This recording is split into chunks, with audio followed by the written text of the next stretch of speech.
Hello, một thèm. Bye bye. Hey với chú. Rây ếch ạ. Còn câu đó nó Junior hay là câu lâu á. Rồi còn tao phải hình câu lăng ấy. Chú anh còn chuyển tê. Còn nào tao hình ổn lật hình lâu bốc ạ. Khi đặc khi mình về lại ổn hình á. Chú anh rồi bà ta khỏe ra mà. Nhớ anh tao thật đẹp mấy mì.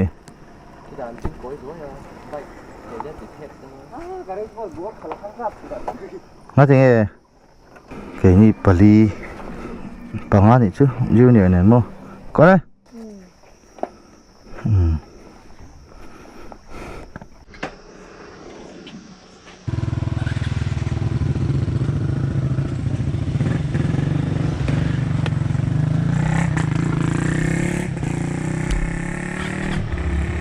Ai luôn ở trong khoan rồi em có phải thể hiện chứ cả là vợ có sẽ hú bạn ở theo khuôn cần nó còn chết cho nên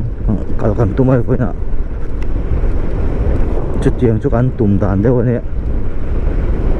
anh em một con ăn đòn đi cần thầy lâu lại mấy đó cho hàng cần lệ anh thì mấy hàng chứ trùng cần xanh xả ê với hết cả là nồng nô đó nhỉ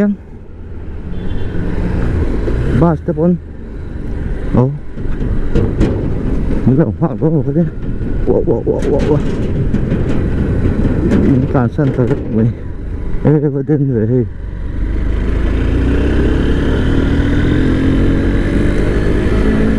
cái đây hiểu ba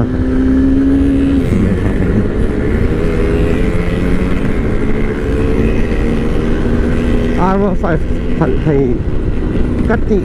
cái này ở ba đây em nói anh skills anh develop chắc bộ ạ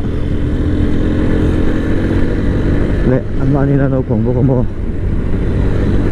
cái đấy chắc anh anh khởi xe thuốc một chuyện vạn chắc cái ngót thì nó khởi xe để liên ai ạ mình đang tan là ngọc chắc thì xí là bên bộ khởi thì mà đi ạ anh chán mà anh chạy bằng bốc xe mà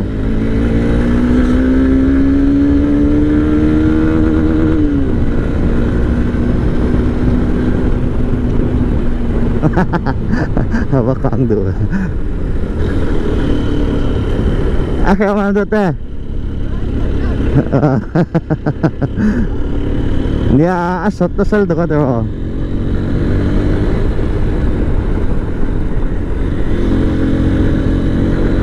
không có trẻ info cho nên hắn sốt được mấy lần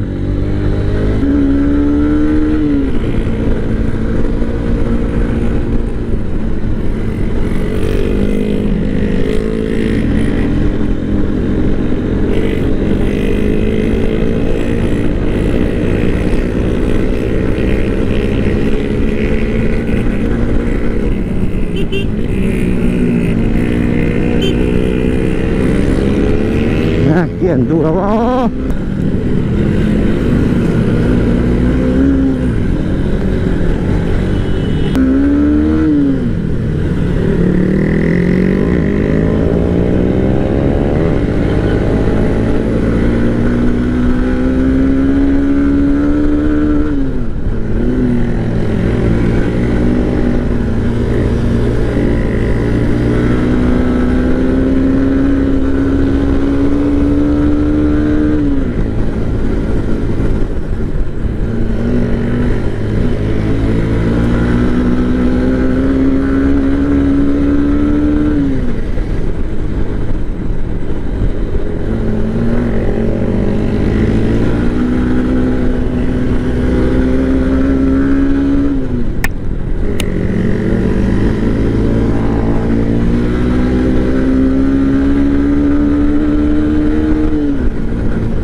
thác về chết này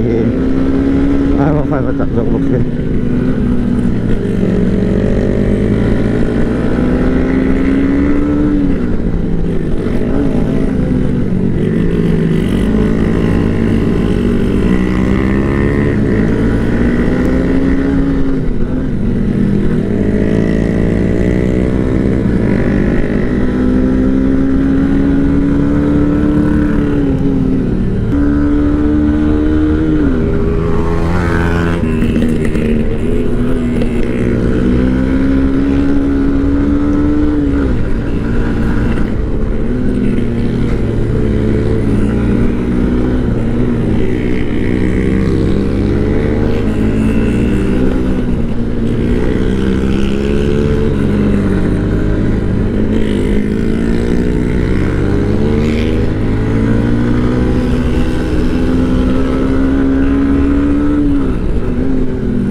ăn bố thầy biết mấy lần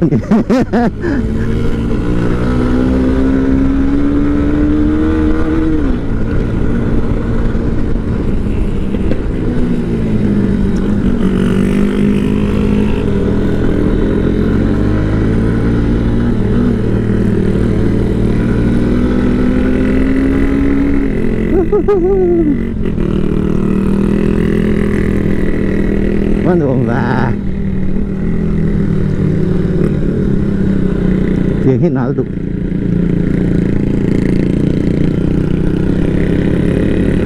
không ngắn đầu xưa mà đi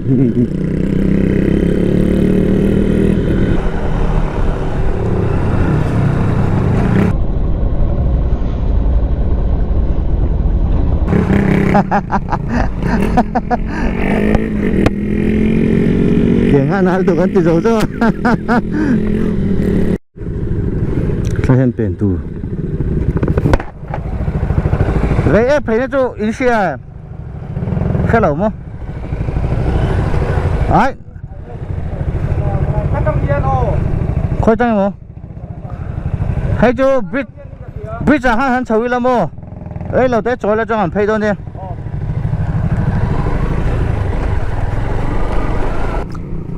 thì là hiện beng chầu này khi sai bột téo tên ta hiện beng pay lẹ hello tahan thì là hiện bầu về gì à má là cần bầu to cái bộ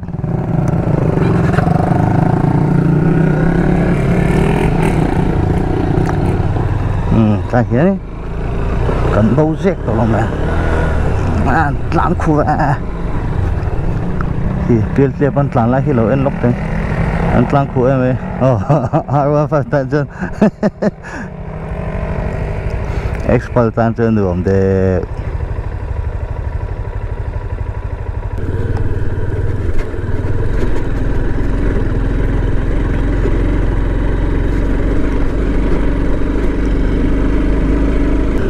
thế chứ là nó được khổ lâu à cũng cố khăn nhìn nóng độ được à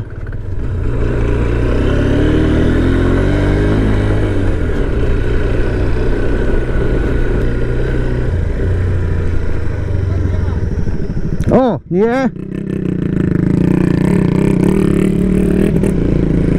ui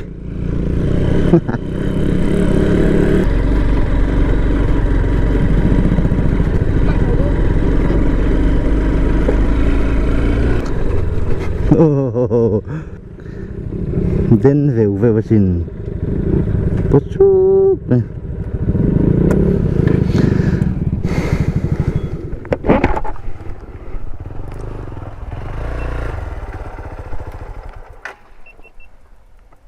phân đường về avapo về mà xe tầm dọc trên cây tông á khu khu tại khu vậy đây ếch trồng hàn ta khu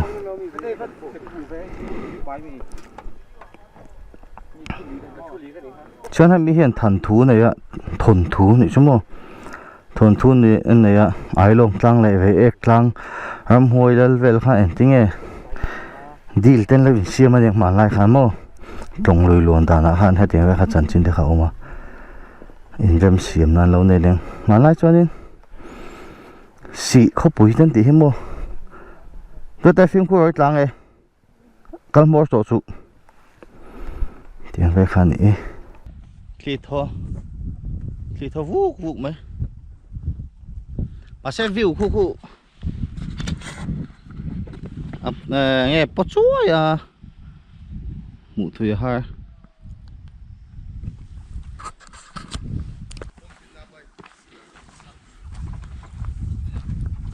cá phê ạ ăn không mẹ không vác lẩu mà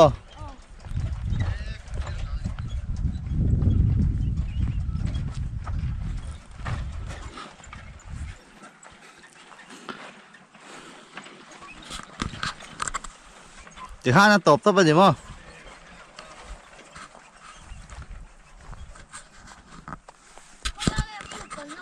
hết là hiền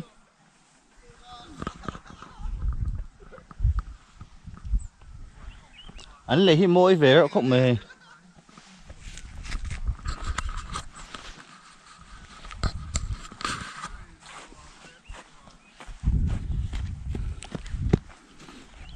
ta sụp xuyên rồi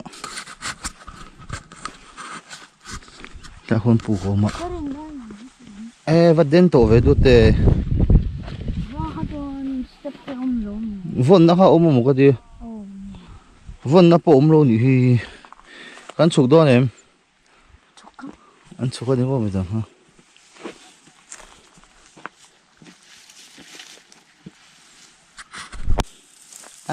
bộ lộ ôm lệ trậu tổ văn nghe ống chùi nữa hơi hầm bộ lộ ăn làm một là trà chứ hắn cho nên em tu tết chuồn bộ lộ hi bị lộ tiếng u hay sợ sao em tiếng em không đang ăn chuyện thế xuôi tay là tiếng hiền đi hắn hủ tiếng à mỏng state đang ăn chuyện thế bộ mồ ăn ra mà thiên hình thấy rồi buổi chiều hay bụi môi đấy này trời nã xiêm tiền tên nụt xía bộ lộ bố mày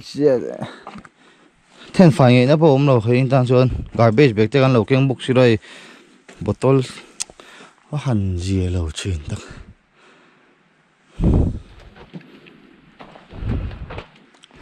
nụt xía lầu thế ngô tiền hi mô plastic khi thì nó mang tổ đôn nó trội thầy tổ lâu chụp lút tục sa phâu ăn non gì nè mi dâu ram chưa nuông lút tục ăn tia nhiều ram nghe mù đàn ram nuông tắc anh nốt is bộ mà xe anh ấy tiếng bộ lo ăn mà ni in ăn bể chuyên cần chất chiếm lâu ăn thì giá thẳng lút tục anh ấy tiếng mà ni in à cần in anh ấy cần ram hi mô hay anh rồi bộ lo là ôm thấy chả chứ nó ôm phải tại vì bộ lộ bị nó phun ăn măng anh đi gì lâu lẽ mẹ rồi tê hay thì fin bẹt na còn bôi tắc em cần thì chém mẹ cái này gần lắm thì khá là chỗ phải thấy thì gần bay ổn nó cho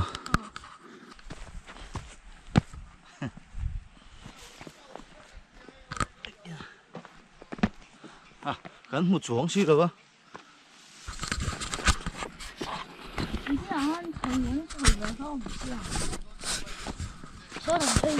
phê niên à gần phê lên đó mình đã han gần belong in cái đá to bata không GoPro po cái là đá bao lâu không mò phân đường về xe bottle polythene plastic kan mu chau le char cha ram sam mo ô mang hắn chậu thấy vắt này khi rồi tệ sẽ cắt tàu lồng mày đó mày lát tội ấy bị cấp tụt rồi là ôm mê khu tại đây hàng ôm mà mặc rồi mi hiện bị tốt rồi khi thì hiền lang khi đây hắn sâu thế các tổ lốm em thằng cắt là tổ hắn đặc chỉ là số đại lang hay hết ta bộ dàn rê khâu anh chết tập gì hay dàn ở việc anh cắt sân tóc khu anh thèn thế nó hẳn dạ thác truyền tập nổ mà xin ấy ta hi lâu nổ mà gì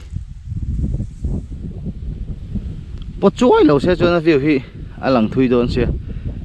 nổ đón tục lắm khỏi lên lẽ lâu mấy thế nhỉ con chụp lại tọt luôn cắt bớt để xem hạn men nó cho còn thanh phê lại đón tổ á chuông đấy ép lắm nghe lại xuân nữa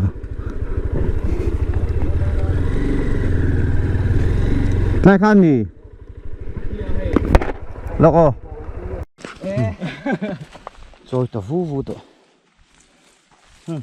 ai mà phát giang luôn phát lại chẳng hạn